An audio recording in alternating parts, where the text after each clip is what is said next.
السلام علیکم dear students, کیسے ہیں آپ سب؟ آج ہم اسلامیات کی جو ریمیننگ یونٹ نمبر 1 کی ریڈنگ رہ گئی تھی وہ کریں گے۔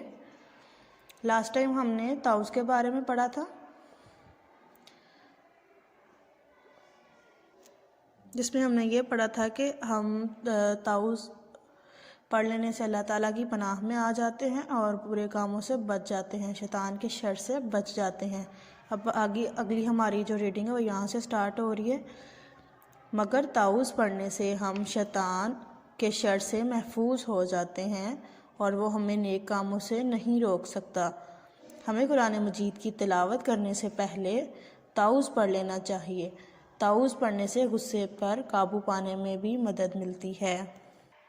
یہاں پہ طاؤس کے فوائد بتائے جا رہے ہیں کہ طاؤس پڑھ لینے سے شیطان کے شر سے محفوظ ہو جاتے ہیں، وہ ہمیں نیک کاموں سے نہیں روک سکتا، اللہ تعالیٰ کی پناہ میں آ جاتے ہیں۔ قرآن مجید کی جب تلاوت شروع کرتے ہیں وہ ایک اچھا کام ہے نا، نیکی کا کام ہے۔ اگر ہم طاؤس پڑھ لیتے ہیں تو شیطان ہمیں اچھے کام سے نہیں روک سکے گا اور ہم اللہ تعالیٰ کی پناہ میں آ جائیں گے۔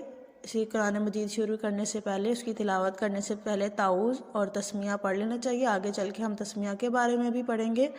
طاؤس کا ایک سب سے بڑا فائدہ یہ ہے کہ ہمیں غصے پر قابو پانے میں مدد ملتی ہے۔ جب آپ کو کبھی غصہ آیا ہو کسی بات پہ، کسی کام کو خراب ہو گیا ہو یا کسی بھی بات کی وجہ سے آپ پریشان ہو، غصے میں ہو، تو آپ اگر طاؤس یعنی اعوذ باللہ من الشیطان الرجیم پڑھ لیں گے تو آپ کو اس کا کوئی نقصان نہیں ہوگا۔ غصہ،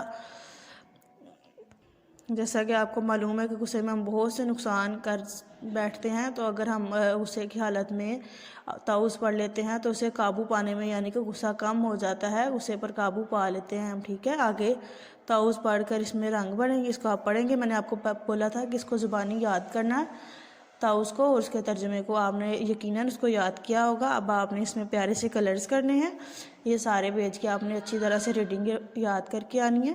یہ جب آپ کلاس میں آئیں گے تب آپ سے سنی جائے گی۔ Okay dear students, thank you so much, اللہ حافظ۔